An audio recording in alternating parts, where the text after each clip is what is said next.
আজ থেকে প্রায় ১৫০ বছর আগের কথা। ১৮৭৩-এর ২৭শে মে মুক্তকেশী নামে এক ৯ বছরের বালিকা বেলা ১২টা নাগাদ তাদের ছোট্ট চাল দেওয়া মাটির বাড়ির দেওয়ালে বসে কাঁচা আম ফালি করে কেটে তাতে বেশ করে কাঁচা লঙ্কা মাখাচ্ছিল। জ্যৈষ্ঠ মাস। এবার গ্রাম বাংলা আম লিচুতে ভরে গেছে। মুক্তকেশীর হঠাৎ মনে হলো এর মধ্যে একটু পাতিলেবু দিলে বেশ হয়। পাতিলেবুর গাছ ওদের নেই। তা কি হয়েছে, পাশের বাড়ির কদলিকে বললেই তো সে কোঁচড় ভরে দিয়ে যাবে এখনই। মুক্তকেশী সবে দাওয়া থেকে নেমে পাশের বাড়িতে হাঁক দিতে যাচ্ছিল, এমন সময় পাশের ঘর থেকে ছুটে বেরিয়ে এলো তার জামাইবাবু নবীন। তার পা থরথর করে কাঁপছে, চোখ রক্তবর্ণ হয়ে ঠিকরে বেরিয়ে আসছে বাইরে। হাতে একখানা বিশাল আঁশবাটি, তা দিয়ে ঝরছে টপ টপ করে তাজা রক্ত। নবীন উদ্ভ্রান্তের মতো ছুটছিল। কাউকে কিছু বলার মানসিকতা তার ছিল না, কিন্তু পথে শালিকাকে দেখে তার মুখ দিয়ে অজান্তেই বেরিয়ে এলো, মুক্ত, তোর দিদির মাথা আমি কেটে ফেলেছি। রান্নাঘরে গিয়ে দেখ। আমি চললাম ম্যাজিস্ট্রেট সাহেবের কাছে। মুক্তকেশীর হাত থেকে পেতলের বাটিটা পড়ে গিয়ে ঝনঝন শব্দ তুলে নিকোনো মেঝেতে ছড়িয়ে পড়ল। সে চোখ বড় বড় করে ছুট লাগালো রান্নাঘরের দিকে। সেখানে গিয়ে কোনো মতে গোবরাটে দাঁড়িয়ে সে যে দৃশ্য দেখল তাতে আচ্ছা আচ্ছা বয়স্ক মানুষেরও বুকের রক্ত হিম হয়ে যায়। নেহাত মুক্তকেশী শক্ত মনের মেয়ে। তার দিদি এলোকেশী বোধহয় কিছুক্ষণ আগেও মাছ কুটছিল, কিন্তু এখন সামনে পড়ে থাকা আঁশের মধ্যে গড়াগড়ি খাচ্ছে তার আস্ত মাথাটা। এলোকেশীর কোমর ছাপানো যে চুলটা গোটা কুমরোল গ্রামের মেয়েদের ঈর্ষার বস্তু, সেই চুল এলোমেলো হয়ে মাথা থেকে বেরোনো রক্তের সঙ্গে ধীরে ধীরে ভিজছে। সামান্য দূরে মুন্ডুবিহীন ধরটা পড়ে আছে। এখনো বোধ হয় সেটা তীর তীর করে কাঁপছে। সব মিলিয়ে বুকে রক্ত ছলকে ওঠার মতো দৃশ্য। এই হল ১৮৮৩ সালের গোটা বাংলা তো বটেই, সারা দেশে তোলপাড় করে ফেলা এলোকেশী হত্যা মামলার মোটামুটি সারমর্ম। যে ঘটনায় কেঁপে গিয়েছিল গোটা ব্রিটিশ ভারত। তাবড় তাবড় উকিল, জজ, ব্যারিস্টার থেকে শুরু করে ম্যাজিস্ট্রেট, হাইকোর্টের দপ্তর। ইতিহাসে এই ঘটনা বিখ্যাত তারকেশ্বর হত্যা মামলা নামে। এর বৈশিষ্ট্য হল হত্যাকাণ্ডকে অতিক্রম করে জনসাধারণ তার সহানুভূতি বাড়িয়ে দিয়েছিল ঘাতকের দিকেই। কেন তা জানতে পুরো কাহিনীটাই যাওয়া যাক। হুগলি জেলার তারকেশ্বর গ্রামে বাবা তারকনাথের মন্দির প্রতিষ্ঠিত হয় ১৭২৯ সালে। আটচালা এই মন্দির খুব দ্রুত হুগলি জেলা অতিক্রম করে গোটা বাংলায় জাগ্রত হিসেবে পরিচিতি হয়ে পড়েছিল। বহু দূর দূরান্ত থেকে মানুষ আসত এই মন্দিরে, কেউ সন্তান লাভের আশায়, কেউ বা ঋত ধন সম্পত্তি পুনরুদ্ধারের কামনায়। এই তারকনাথের মন্দিরের প্রধান পুরোহিত ছিলেন উড়িষ্যা থেকে আসা ব্রাহ্মণ মহন্তরা। বর্ধমানের রাজা জগৎ রায়, কীর্তি রায় তারকেশ্বর মন্দির প্রাঙ্গণ প্রশস্ত করার জন্য মহন্তদের জমি দান করেন। মহন্তরা তারকেশ্বর এবং তারকেশ্বর সংলগ্ন প্রচুর গ্রামকে সংস্কার করান। মোহনচন্দ্রগিরি, জগন্নাথগিরি, মায়াগিরির মতো মহন্তরা হাজার হাজার একর জমির মালিকানা নিয়ে বংশানুক্রমে বলতে গেলে তারকেশ্বরের মুকুটহীন অধিপতি হয়ে ওঠেন। কিন্তু ভোলানাথের উপাসকের মতো পূর্ণ পদ পেয়েও তাদের বেশিরভাগেরই চরিত্র ছিল অত্যন্ত খারাপ, নানা দোষে দুষ্ট। একজন নয়, গত 250 বছরে একাধিক মহন্তের বিরুদ্ধে উঠেছে নারী কেন্দ্রিক টাকা তছরূপের মতো গুরুতর অভিযোগ। তেমনই একটা দৃষ্টান্ত হল এই এলোকেশী হত্যা মামলা। তারকেশ্বরের পাশেই কুমরুল বলে একটা গ্রাম ছিল। হুগলি জেলার আর 5টা সাধারণ গ্রামের মতোই কুমরুলের মানুষজনেরও দিন কাটত খুব দরিদ্রভাবে। কুমরুল গ্রামের সবকিছু বলতে গেলে ছিল তারকেশ্বর কেন্দ্রিক। বড় কিছু কেনাকাটা থেকে শুরু করে দূরে কোথাও যেতে গেলেও কুমরুলবাসীকে তারকেশ্বর যেতে হতো। এই গ্রামেই বসবাস করতেন নীলকমল মুখোপাধ্যায় নামে এক গরিব ব্রাহ্মণ। জমিজমা বলতে তার কিছুই ছিল না। সামান্য যজমানি করে কষ্টে সৃষ্টে তার দিন কাটত। যে সময়ের কথা বলছি অর্থাৎ 1883 সাল, তার 1 বছর আগে পর্যন্ত তিনি হরিমোহন মুখোপাধ্যায় নামে একজন বনেদি মানুষের বাড়িতে নিয়মিত পুরোহিত ছিলেন। কিন্তু শরীর উত্তরোত্তর খারাপ হতে থাকায় সেই কাজটিও তাকে ছেড়ে দিতে হয়েছে। কাজেই সংসারে অভাব চরমে। নীলকমল মুখোপাধ্যায়ের প্রথম স্ত্রী মারা গিয়েছিলেন, রেখে গিয়েছিলেন একটি মাত্র কন্যা এলোকেশী। নীলকমল আবার বিয়ে করেছিলেন। তার দ্বিতীয় স্ত্রীর নাম মন্দাকিনী। যদিও পরে ইংলিশ সংবাদপত্র এবং আদালতের ব্রিটিশ ক্লার্কগুলো তার নাম লিখেছিলেন মন্দাকামী। আমরা তাকে আসল নাম মন্দাকিনী নামেই ডাকব। মন্দাকিনীরও একটি মেয়ে হয়, তার নাম রাখা হয় মুক্তকেশী। 2 পক্ষের 2 মেয়ে এলোকেশী এবং মুক্তকেশী।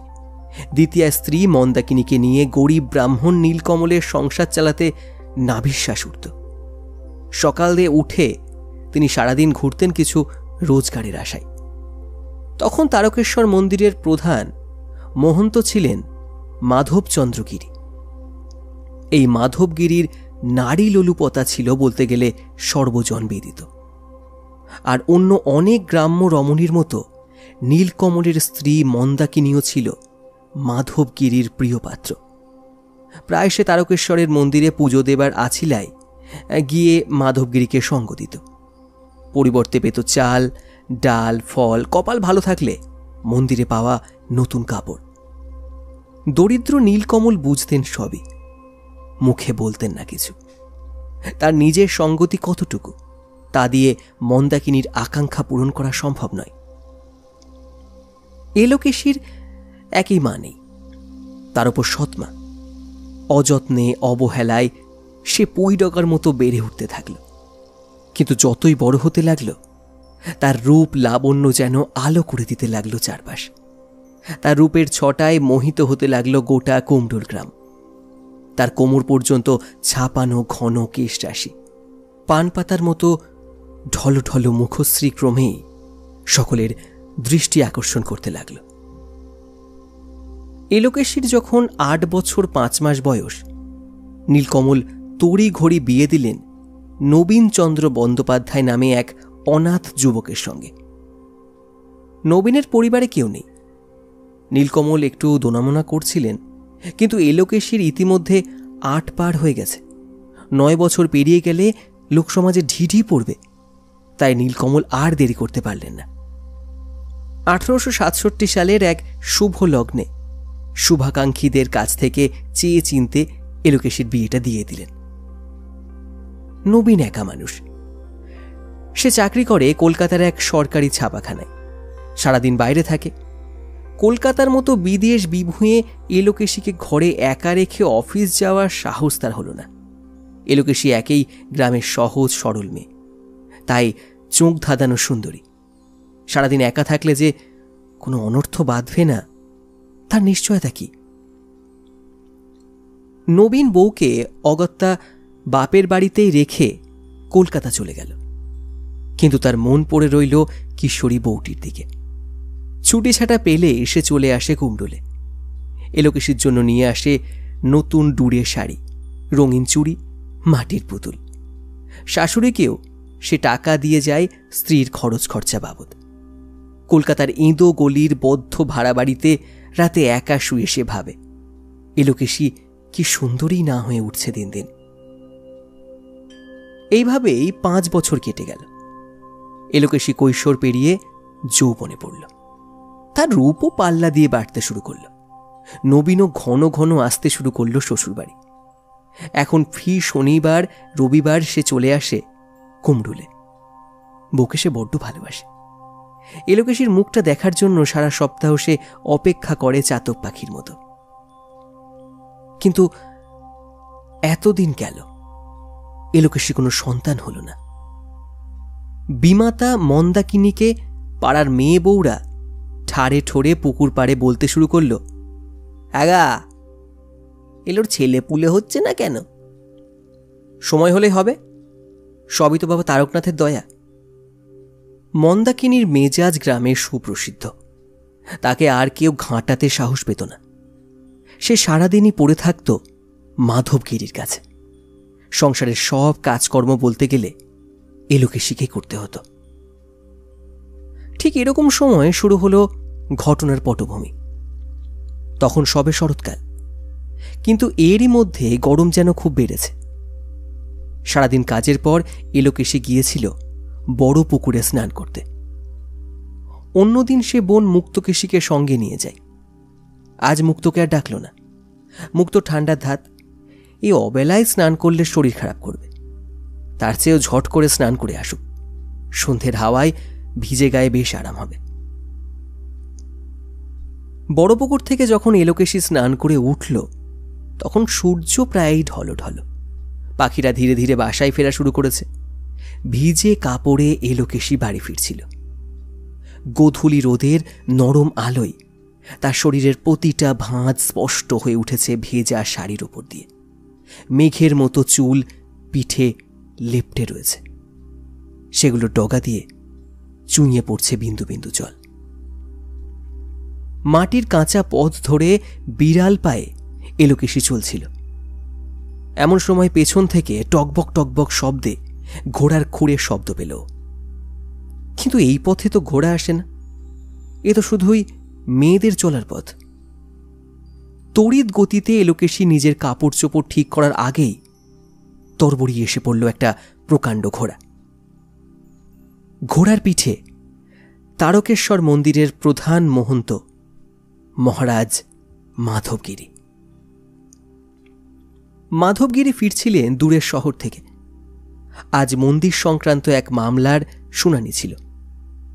রায় ধীরে ধীরে মাধবগিরির প্রতিকূলে যাচ্ছিল বলে মেজাজ তাঁর খুব অসন্তুষ্ট ছিল। সময় বাঁচাতে তাই কুমরুল গ্রামের এই সরু পথ দিয়ে আসছিলেন। কিন্তু হঠাৎ পথমধ্যে এই রত্নটিকে দেখে তিনি হতচকিত হয়ে গেলেন। আরেকটু হলেই ঘোড়াটা এলোকেশীর ঘাড়ের ওপর পড়তে যাচ্ছিল। শেষ মুহূর্তে মাধবগিরি লাগাম টেনে ধরলেন। কামে জর্জরিত প্রৌঢ় দেখলেন সামনের অসাধারণ সুন্দরী মেয়েটির বিনার খোলের মতো নিতম্ব ভেজা কাপড়ের উপর দিয়ে কেমন প্রস্ফুটিত হয়ে উঠেছে। বিস্মিত চোখে তিনি এলোকেশীকে পেরিয়ে গিয়ে একদিকে ঝুঁকে তার মুখের দিকে তাকালেন, আর আরো আশ্চর্য হয়ে গেলেন। আরে এমন একটি সুন্দরী মেয়ে গ্রামে থাকে আর তিনি জানেন না? এমন দুধে আলতা গায়ের রং, এমন পূর্ণিমা চাঁদের মতো মুখ। মাধবগিরি হতবম্ব হয়ে গেলেন। ওদিকে এলোকেশী লজ্জায় রক্তবর্ণ হয়ে উঠেছিল। একে এই শতচ্ছিন্ন কাপড়ে তার শরীরের অনেক অংশই দৃশ্যমান হয়ে পড়েছিল। তার উপর মাধবগিরির এই আচরণে ভয়ে আরো বিব্রত হয়ে পড়ল। এক ছুটে সে বাড়ির দিকে পালাতে উদ্যত হল। এলোকেশীকে মাথা নিচু করে ছুটতে দেখে মাধবগিরির হুঁশ হল। এমে যে পালায়, এক্ষুনি গিয়ে দেখতে হবে কোন বাড়ির মেয়ে। মাধবগিরির চাবুকে ঘোড়া চিহি শব্দে আর্তনাদ করে সামনে ছুটতে শুরু করল। এলোকেশী ত্রস্ত্র হরিণীর মতো যতই পালাক, মাধবগিরি ঠিক অনুসরণ করে বের করে ফেললেন তার বাড়ি। মহন্ত মহারাজ নিজের মনেই বিড়বিড় করলেন, নীলকমলের বাড়ি ঢুকল, তার মানে নির্ঘাত মন্দাকিনীর সতীনের মেয়ে। সেদিন সন্ধেবেলা নীলকমল সবে ফিরেছেন খেটে খুটে। আজ কিছুই আয় হয়নি বিশেষ। হাত পা ধুয়ে দাওয়ায় বসে 4টি মুড়ি চিবোচ্ছেন। এমন সময় মহন্তের খাস ভৃত্য কেনাডাম এসে উপস্থিত। ও বউ, শিগগির চলো, মাধব মহারাজ ডাকছেন তোমায়, মেজাজ খুব খাপ্পা, দেরি করো না। মন্দাকিনী স্বামীর দিকে এক ঝলক তাকিয়েই ঘোমটা টেনে বের হয়ে গেল মহন্তের ভৃত্যের সঙ্গে। নীলকমল একরকম নিরুত্তাপভাবে মুড়ি খেতে লাগলেন। কি বলবেন, গত 1 মাস ধরে রোজগারপাতি বলতে কিছুই নেই। নবীনের এলোকেশির জন্য দিয়ে যাওয়া টাকাও ফুরিয়ে গেছে। সংসার তো চালাচ্ছে মন্দাকিনী, তাই সব বুঝেও চুপ করে থাকাই শ্রেয়। মন্দাকিনীর ফিরতে ফিরতে বেশ রাত হয়ে গেল। নীলকমল তখনও বাইরের দাওয়াতেই বসেছিলেন, কিন্তু মেয়ে দুটো ঘুমিয়ে পড়েছে ভেতরে। মাধব মহারাজের পালকি এসে নিঃশব্দে ঘরের বউকে পৌঁছে দিয়ে গেল দরজায়। মন্দাকিনী হাত পা না ধুয়ে উঠে এলো দাওয়ায়। ঘোমটা খুলে স্বামীর দিকে তাকালো। ওগো শোনো, যা শুনে এলুম ঠিক মতো মিটলে খাওয়া পড়া তো দূর, আমাদের পাকা ভিটে উঠবে গো। নীলকমল স্ত্রীর কাছে সব শুনে চমকে উঠলেন। কম্পিত হাতে উপবিত স্পর্শ করে বললেন, না না, সে কি করে হয়?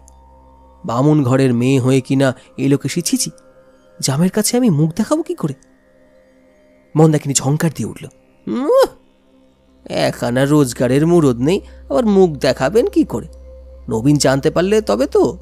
আমি বলে এসেছি, শনি রবিবার এলোকেশি যেতে পারবে না। পরক্ষণে এসে গলা নামিয়ে ফিসফিস করল, আর তুমি কি ভাবছ রাজি না হলে মাধব মহারাজ ছেড়ে দেবেন? একবার যখন ওর নজর পড়েছে এলোকেশি আর রেহাই পাবে? কোথায় সরাবে মেয়েকে? কুমরুল শুদ্ধ সারা তারকেশ্বর ওর লোক ওত পেতে রয়েছে, বলা যায় না। হয়তো এখন থেকেই নজর রাখছে আমাদের বাড়িতে। যদি নবীনকে বলি ওকে নিয়ে যেতে? নীলকমল ঢোক গেলেন, মরণ। মন্দাকিনী চাপা কণ্ঠে যতটা সম্ভব ঝাঁঝিয়ে উঠল, বলি, নবীনকে উড়ে উড়ে নিয়ে যাবে নাকি গা? মহন্তর লোকেদের চোখ এড়িয়ে পারবে ও নিয়ে যেতে? নীলকমল চুপ করে গেলেন। কথাটা মন্দাকিনী ভুল কিছু বলেনি। মাধবগিরির মতো প্রতাপ একবার যখন তার এলোকেশিকে মনে ধরেছে, তিনি তার বিনিময়ে সব ছাড়খাড় করে দেবেন। তার চেয়ে বুদ্ধিমানের মতো সব মেনে নিয়ে নিজেদের আখের গোছানোটাই লাভজনক। তার পরের দিন পরিকল্পনা মাফিক মন্দাকিনী এলোকেশিকে বলল, ঝটপট রান্না সেরে নে, আজ বাবা থানে যাব। আজ হঠাৎ? এলোকেশি অবাক। তার গাটা এমনিতেই ম্যাজ ম্যাজ করছিল, ভেবেছিল কাজকর্ম সেরে একটু জিরিয়ে নেবে।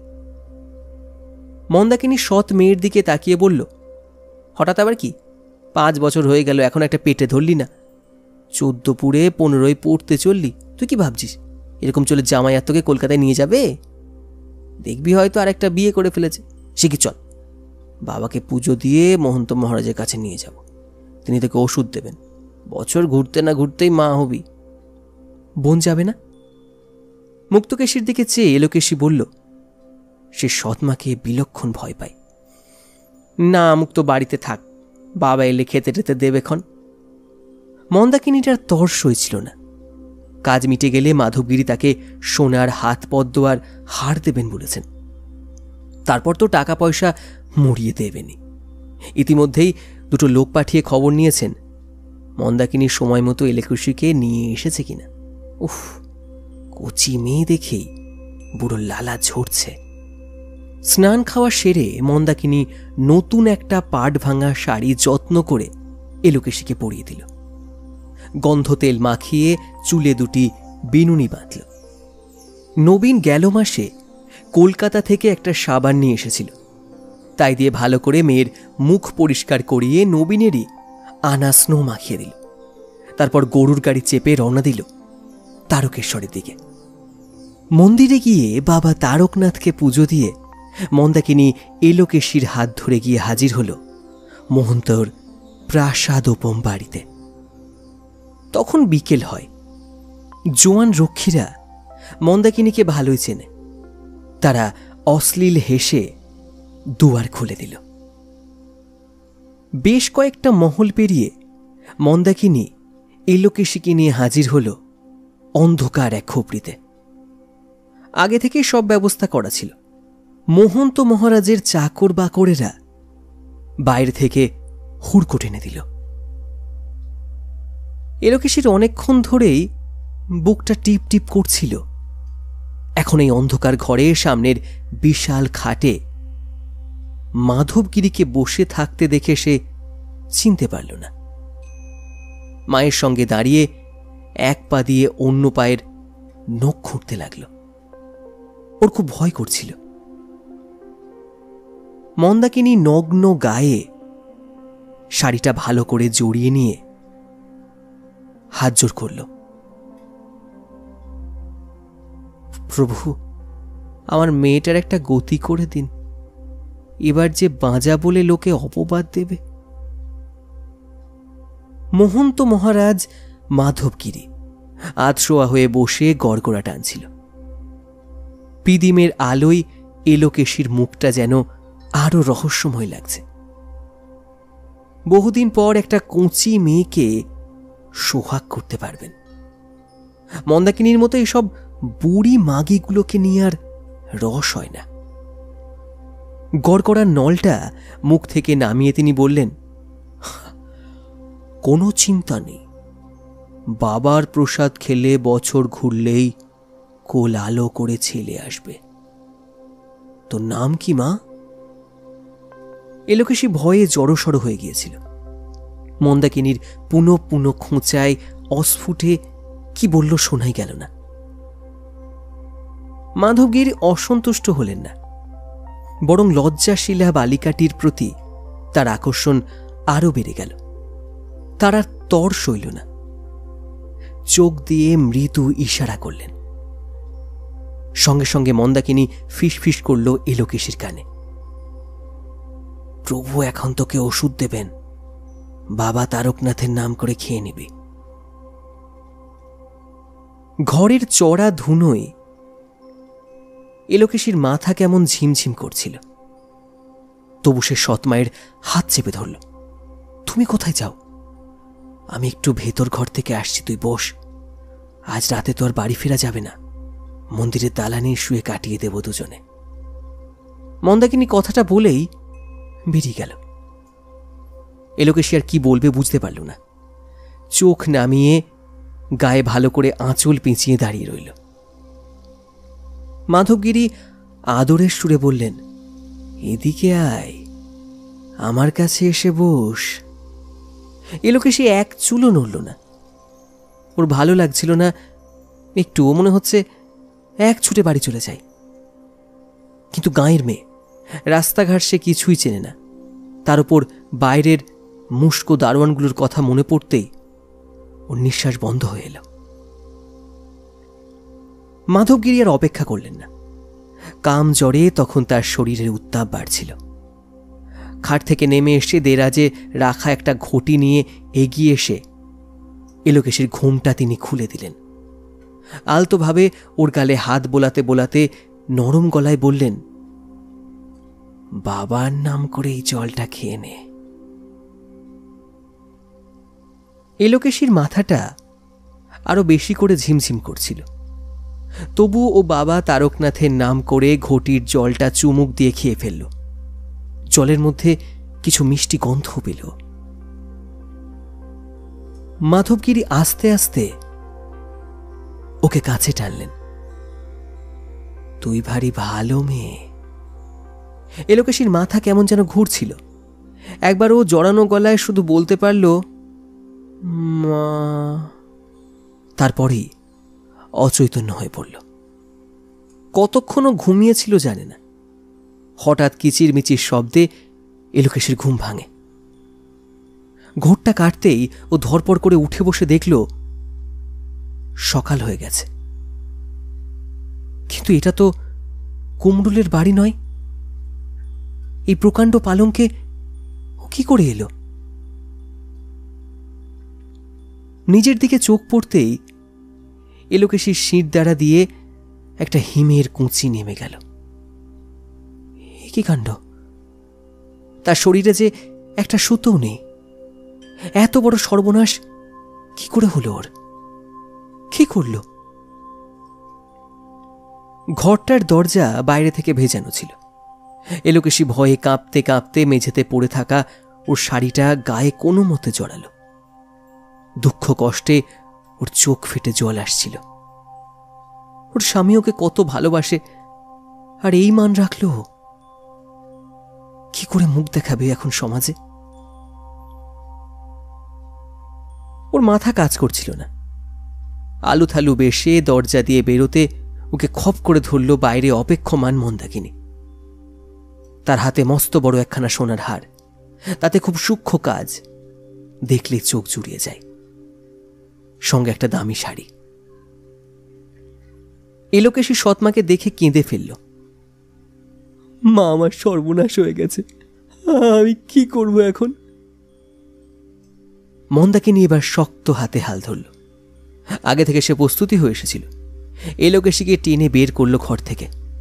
চুপ কর পোড়ামুখী, কাঁদিস কেন? এই দেখ, মহারাজ তোর জন্য কেমন সুন্দর হার আর কাপড় দিয়েছেন। পরের দিন বলেছেন মোটা দুটো বালাও দেবেন, সঙ্গের উপর একটা কোমর বিছে। তোর ওই ছাপোষা বর এসব দেয়া তো দূর, চোখেও দেখেছে কখনো? এলোকেশী তবু কান্না থামাল না, ফুঁপিয়ে যেতে লাগলো। পালকি অপেক্ষমান ছিল। মন্দাকিনী আর উচ্চবাচ্য না করে ওকে নিয়ে কুমরুল গ্রামের দিকে রওনা দিল।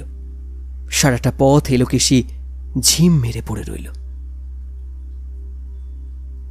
ইচ্ছায় কি অনিচ্ছায় জানা যায় না, এরপর থেকে এলোকেশী মহন্ত মহারাজের বাড়িতেই থাকতে শুরু করল। শুধু শনি রবিবারটুকু মহন্তের পালকি এসে তাকে কুমরুলের কুঁড়ে ঘরে নামিয়ে দিয়ে যায়। এলোকেশীর অঙ্গে দামি শাড়ি, গলায় কানে হাতে সোনার অলঙ্কারের ঔজ্জ্বল্য, তার সৌন্দর্য যেন ঠিকরে পড়ে। সঙ্গে উত্তরোত্তর বৃদ্ধি পেতে থাকে গরিব ব্রাহ্মণ নীলকমলের ঐশ্বর্য। নীলকমলের প্রায় ভেঙে পড়া ভদ্রাসনটিতে মেরামতির প্রলেপ লাগে। ধীরে ধীরে শ্রী ফিরতে থাকে। এলোকেশী এখন ফি শনিবার ভোরে এসেই বোন মুক্তকেশীকে মহারানীর ছবি দেওয়া চকচকে টাকা দেয়। নীলকমলও হৃষ্টচিত্তে থাকেন।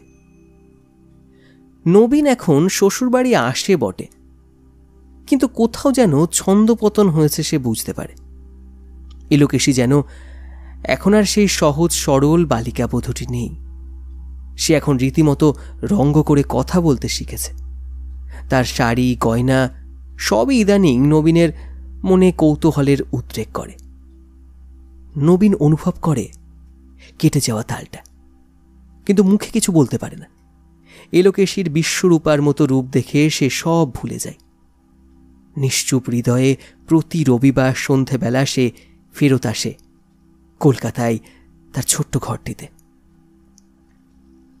এমন করেই দিন কাটছিল। কিন্তু একদিন সুর কাটল। তখন যতই মোবাইল ইন্টারনেট না থাক, মানুষের মুখে মুখে গুজব সহস্রগুণ বর্ধিত এবং অতিরঞ্জিত হয়ে অবশেষে পৌঁছল নবীনের কলকাতার বাসায়। সে শুনে প্রথমে খানিক হতবম্ব হয়ে গেল।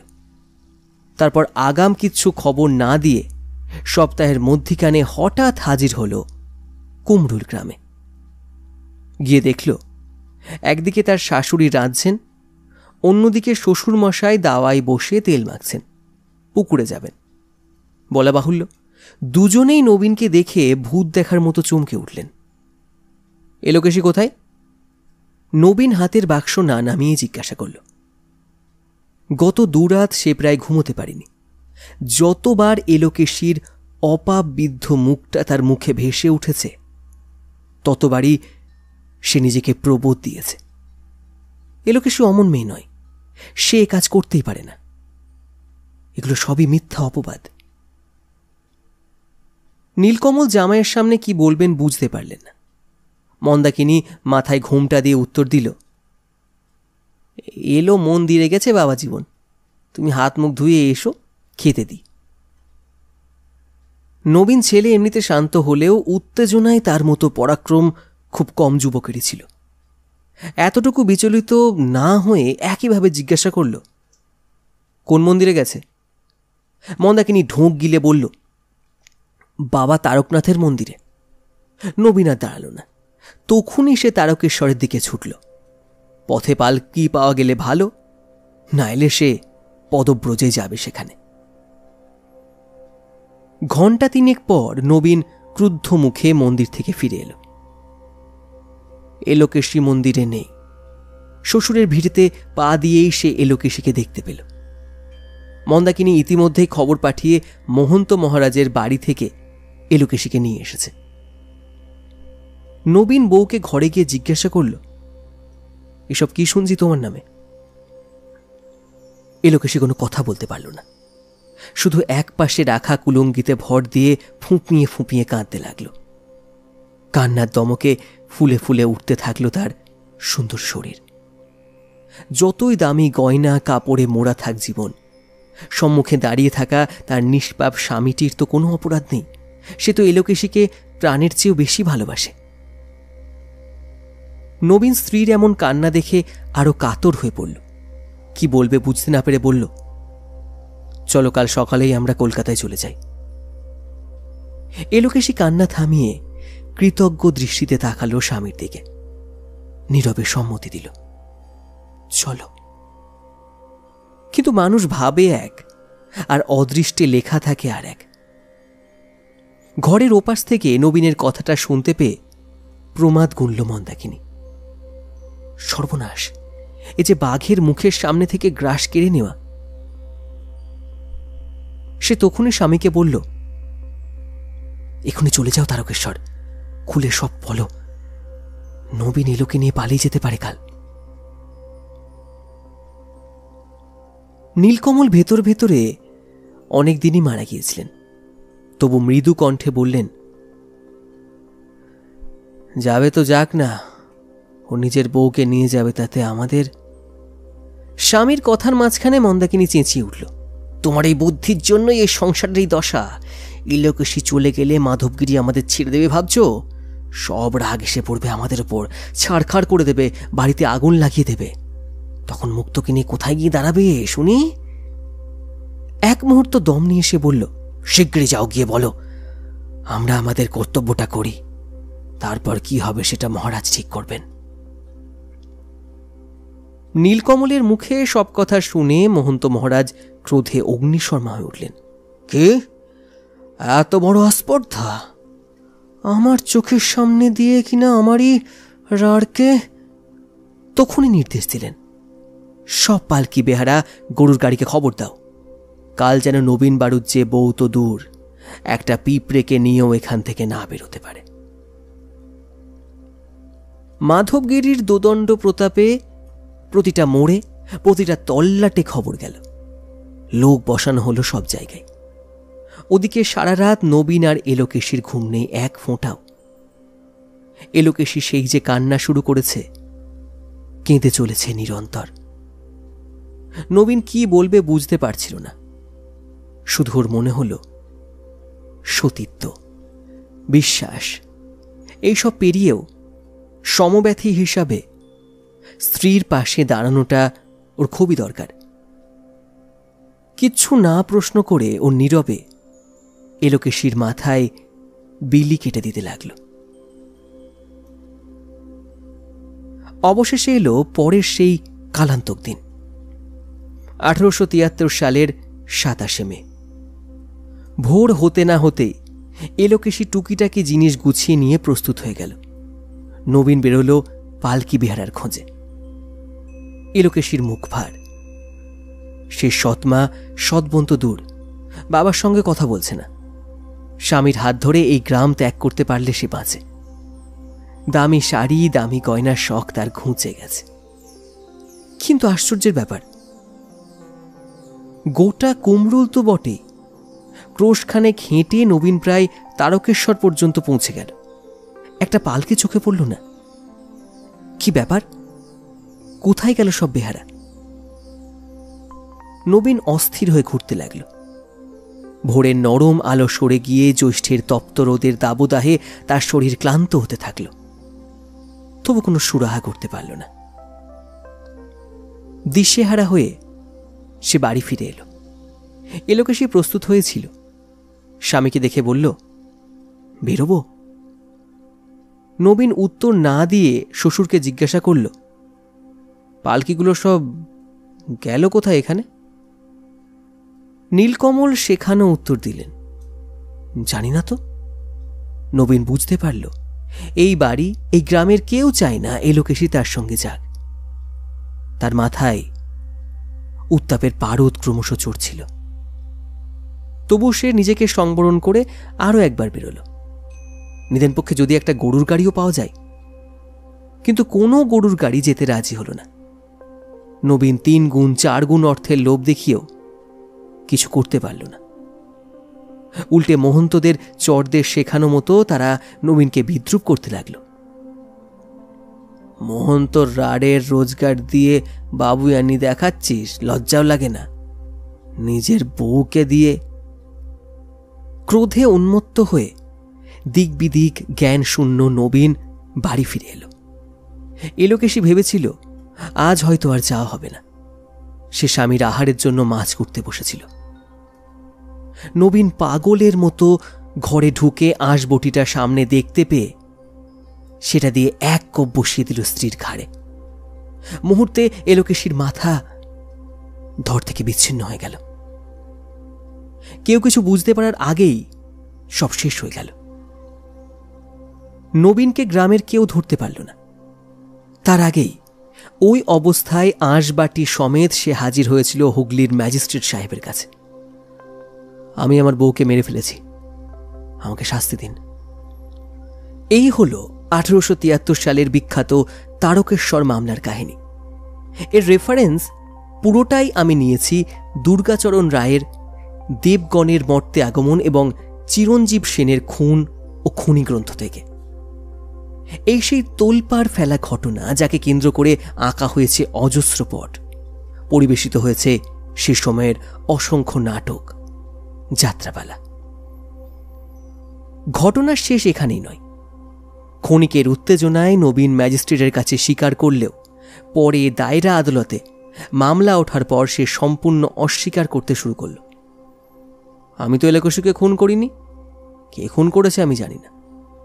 শুধু তাই নয়, উল্টে সে মাধবগিরির নামে পাল্টা মামলা দায়ের করে দিল পরস্ত্রী ধর্ষণের অভিযোগে। সঙ্গে মাধবগিরির চেলা কেনারাম, নিজের শ্বশুর নীলকমলকেও সে অভিযুক্ত করল। আরেকটি আশ্চর্যের ঘটনা ঘটেছিল। এলোকেশী হত্যার ঠিক 6 দিনের মাথায় সুস্থ স্বাভাবিক মন্দাকিনীর আকস্মিক মৃত্যু হয়। নবীনের পক্ষে উকিল বললেন, মহন্তই সাক্ষী লোপাটের উদ্দেশ্যে মন্দাকিনীকে খুন করিয়েছে। এই মামলাকে কেন্দ্র করে তখন দিনের পর দিন সরগরম থাকত ভারতীয় এবং ব্রিটিশ সংবাদপত্রগুলো। একজন কুলীন গৃহস্থ কুলবধূর এমন কেচ্ছা কাহিনীতে শুনানির দিনগুলোতে ভেঙে পড়ত আদালত চত্বর। আইনের ভাষায় এই মামলায় শিকার এলোকেশী এবং অপরাধী নবীন হলেও জনতা এতদিনে নবীনকে নির্দোষ আখ্যা দিয়েছে। যে স্বামী স্ত্রীর এত বড় অন্যায়ের পরেও তাকে পরিত্যাগ না করে নিয়ে পালাতে চেষ্টা করে, সে জনতার চোখে মহান। আসল নষ্টের গোড়া ওই মহন্ত মহারাজ মাধবগিরি। জনতার সব রাগ তাঁর ওপর। বেটা ধর্মের নামে জোচ্চোর, শুলে চড়ানো হোক ওই পাষণ্ডকে।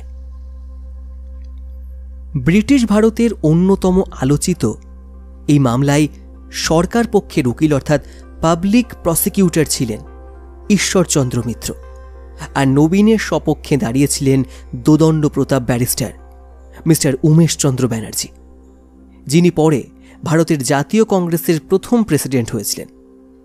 এই মামলাতে প্রথম একে একে গৃহস্থদের, এমনকি বাড়ির বউদেরও ফৌজদারি আদালতে সাক্ষ্য প্রদানের জন্য ডেকে পাঠানো হয়। নবীনের শ্বশুর নীলকমল, শালিকা মুক্তকেশী, প্রতিবেশী হরিনারায়ণ ভট্টাচার্য, এছাড়া গ্রামের অন্য অন্য মেয়ে বউ একে একে সাক্ষী দেয়। নীলকমল এজলাসে দাঁড়িয়ে বললেন, নবীন বাড়ি এসেছিল 1873 সালের 25শে মে। সেই দিন নীলকমল তারকেশ্বর গিয়েছিলেন মোহন্তের বাড়ি নিমন্ত্রণ খেতে। ফিরে এসে তিনি নবীন, এলোকেশী এবং বাকিদের বাড়িতেই দেখতে পান। তার বাড়ি থেকে তিনি নিজে ছাড়া গত 2 বছরে কেউ মোহন্তর বাড়ি যায়নি। নবীন আসামির কাঠগড়া থেকে চিৎকার করে ওঠে, মিথ্যা বলছে ধর্ম অবতার, আগাগোড়া মিথ্যা বলছে। আমি যখন কুমরুলে পৌঁছই তখন উনি বাড়িতেই ছিলেন, এলোকেশী মোটেই ছিল না বাড়িতে। জজ সাহেব নবীনকে থামান। নীলকমল বলে চলেন। পরদিন ভোরেই তিনি কাজে বেরিয়ে যান। কি হয়েছে তিনি জানেন না। নীলকমলের প্রতিবেশী হরিনারায়ণ ভট্টাচার্য, পাড়ার আরও কিছু লোক এক বাক্যে সাক্ষ্য দিল, ও বাড়ি নষ্ট, মেয়ের বাড়ি, মন্দাকিনীও নষ্ট, এলোকেশীও তাই। সরকারি পক্ষের প্রসিকিউটর ঈশ্বরচন্দ্র মিত্র বললেন, তবে তো নবীনের অভিযোগ ধোপেই টেকে না। এলোকেশী আদতে একজন বারবনিতা ছিল, বেশ্যাকে আবার ধর্ষণের অভিযোগ কি করে করা হয়? মোহন্ত যা করেছে টাকার বিনিময়ে করেছে। শোনা যায় তখন পুলিশের হাবিলদারদের থেকে কোনো মতে নিজেকে ছাড়িয়ে নিয়ে ক্রোধে অন্ধ নবীন ছুটে গিয়েছিল সেই দিকে। আমার স্ত্রী বেশ্যা ছিল না, ওকে জোর করে কোনো মতে নবীনকে শান্ত করা হয়। নবীনের শালিকা মুক্তকেশী বলল, জামাইবাবু রান্নাঘর থেকে আঁশবাটি হাতে বেরিয়ে এলো, বলল তোর দিদির মাথা আমি কেটে ফেলেছি। নবীনের পক্ষের জাদরেল আইনজীবী উমেশচন্দ্র ব্যানার্জি প্রশ্ন তুললেন, মুক্তকেশী টাকার লোভে মিথ্যা সাক্ষ্য দিচ্ছে। এত গরিব ব্রাহ্মণ হয়ে নীলকমলের মতো কন্যা মুক্তকেশীর কানে অমন বড় সোনার মাকড়ি কি করে এলো? কে দিয়েছে? মামলা চলার খরচই বা কে যোগাচ্ছে? 27 তারিখে মোহন্ত তারকেশ্বরের সব যানবাহন বন্ধ করে দিয়েছিলেন কেন? এইসব প্রাসঙ্গিক প্রশ্ন উঠলেও উমেশচন্দ্র ব্যানার্জির কাছে কাজটা সহজ ছিল না। কারণ নবীন এখন অস্বীকার করলেও ঘটনার পরেই একাধিকবার স্বীকারোক্তি করেছে।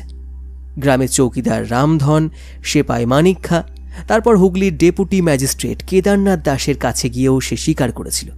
এমনকি ঘটনার 8 দিন পরে হুগলির ম্যাজিস্ট্রেট সাহেবের কাছে গিয়েও সে হত্যার কথা কবুল করে। অতঃপর উমেশচন্দ্র ব্যানার্জি বললেন, স্ত্রীর বিশ্বাসঘাতকতা যে কোনো স্বামীর কাছে কষ্টের। নবীন রাগের মাথায় তার স্ত্রীকে খুন করেছে। অপ্রকৃত অবস্থায় এই হত্যাকে বিবেচনা করা হোক। অবিস্মরণীয় এই মামলার সওয়াল জবাব শেষ হলে জজ সাহেব H.T. প্রিন্সেপ জুরিদের রায় দিতে আদেশ করলেন। তখন আদালতে কয়েক সদস্যের জুরি থাকতেন, যারা নিজেরা আলোচনা করে মামলার রায় দিতেন। সব শেষে জজ সাহেব শুধু তাতে স্বাক্ষর করতেন। তখন হুগলি আদালত প্রাঙ্গণ তো বটেই, বাইরেও হাজার হাজার মানুষের ভিড় প্রায় ভেঙে পড়ছে। সবাই চায় নবীন নির্দোষ প্রমাণিত হোক। দীর্ঘ আলোচনা শেষে জুরি প্যানেল রায় দিল, নবীন মুহূর্তের অপ্রকৃত অবস্থায় স্ত্রীকে খুন করেছিল, পরিকল্পিতভাবে খুন করেনি, কাজে সে নির্দোষ। মুহূর্তে আদালতের বাইরে ছড়িয়ে পড়ল উল্লাস।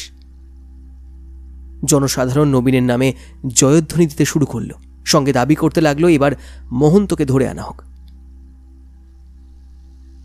কিন্তু জজ সাহেবের সিদ্ধান্তে সেই উল্লাস বেশিক্ষণ স্থায়ী হল না। জজ সাহেব প্রিন্সেপ জুরিদের সিদ্ধান্তে তুষ্ট না হয়ে মামলা পাঠালেন হাইকোর্টে। 1873 সালের 12 সেপ্টেম্বর ভারত সংস্কারক পত্রিকা লিখল, গত 10 সেপ্টেম্বর বুধবার হুগলি জেলা শ্রীরামপুর আদালত প্রাঙ্গণ এলোকেশী হত্যা মামলা উপলক্ষে লোকে লোকারণ্য হয়। মোহন্তের দণ্ড হবে সকলে আশা করছিল, কিন্তু না হওয়ায় জনতা দুঃখিত হয়। জজ সাহেব মামলাটি হাইকোর্টে পাঠিয়েছেন, কিন্তু উত্তেজিত জনতা এজলাসের ভেতর পর্যন্ত মোহন্তের গায়ে ইট পাথর ছুঁড়তে থাকে এবং ক্রমাগত গালিগালাজ দিতে থাকে।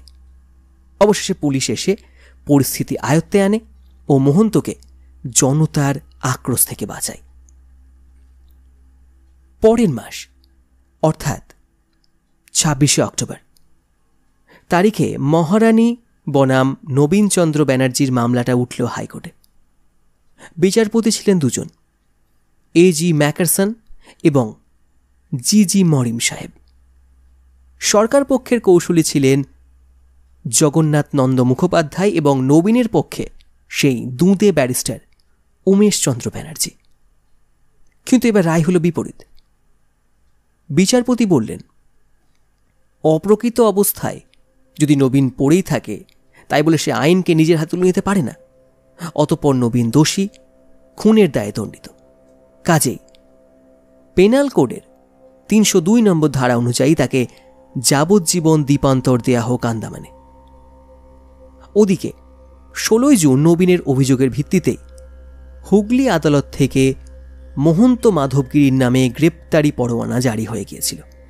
মাধবগিরি প্রায় ২ মাস ধরে পালিয়ে থেকে থেকে অবশেষে ১ আগস্ট তারিখে আত্মসমর্পণ করল। কিন্তু আত্মসমর্পণ করে সে হঠাৎ বোবা হয়ে গেল, কোনো সারা শব্দ দেয় না। শুধু তার হয়ে বড় বড় উকিলেরা দাবার ঘুঁটি সাজাচ্ছে। দায়রা আদালতে অনেক দিনের জেল আর মোটা অঙ্কের জরিমানা হতেই মাধবগিরি আপিল করল হাইকোর্টে।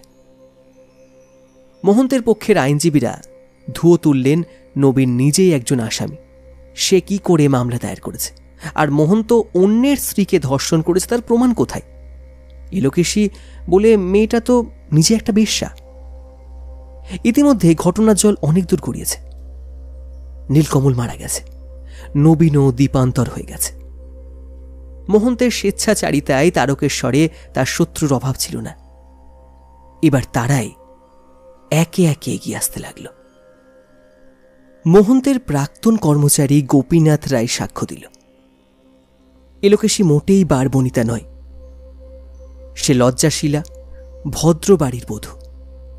তাকে তার সৎমা ফুঁসলে নিয়ে এসেছিল মহন্তের কাছে। মহন্ত তাকে নেশা করিয়ে বশ করে। উমাচরণ নামে আরেকজন বলল, মহন্তের এই রোগ নতুন নয়, সে আগেও গ্রামের মেয়ে বউদের এমন সর্বনাশ করেছে। রামেশ্বর পাত্র নামে এক গ্রামবাসী বলল, সে একবার কোনো কাজে মহন্তর বাড়ি গিয়ে দেখে এলোকেশী লজ্জায় কুঁকড়ে আছে, আর তার সৎমা মন্দাকিনী বারবার তাকে এগিয়ে দিচ্ছে মহন্তের দিকে। অবশেষে মহন্তের ব্যারিস্টারদের অনেক যুক্তি সত্ত্বেও কোনো কিছু ধোপে টিকল না।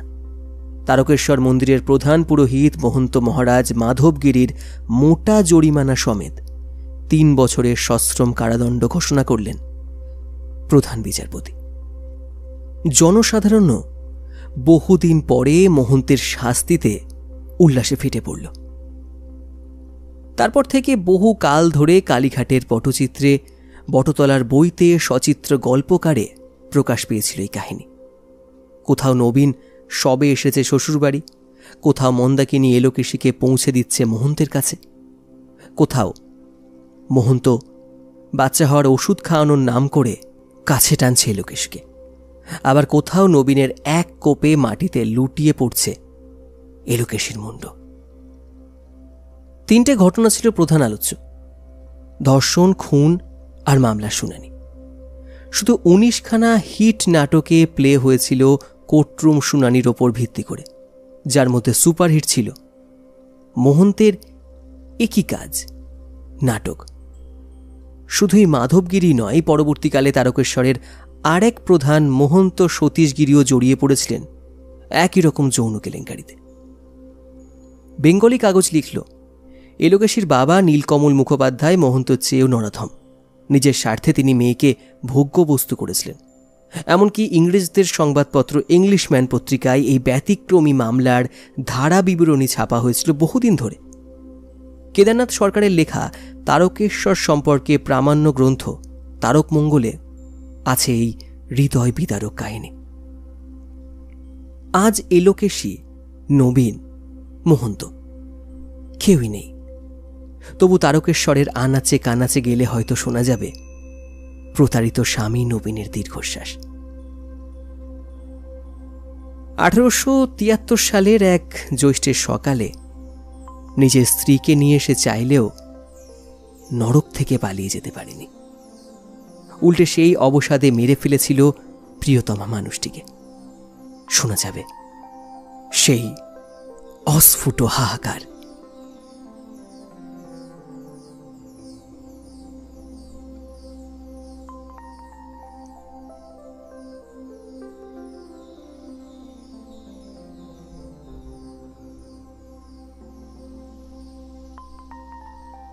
শুনলেন 150 বছর আগের সেই খুন, সেই বিখ্যাত কুখ্যাত তারকেশ্বর হত্যা মামলা, এলোকেশী হত্যা মামলা। কমেন্টে জানাবেন আপনাদের মতামত। কে দোষী? পরের পর্ব নিয়ে ফিরছি। অসংখ্য ধন্যবাদ এতটা সময় ধরে এই সত্যি ঘটনাটি উপলব্ধি করার জন্য।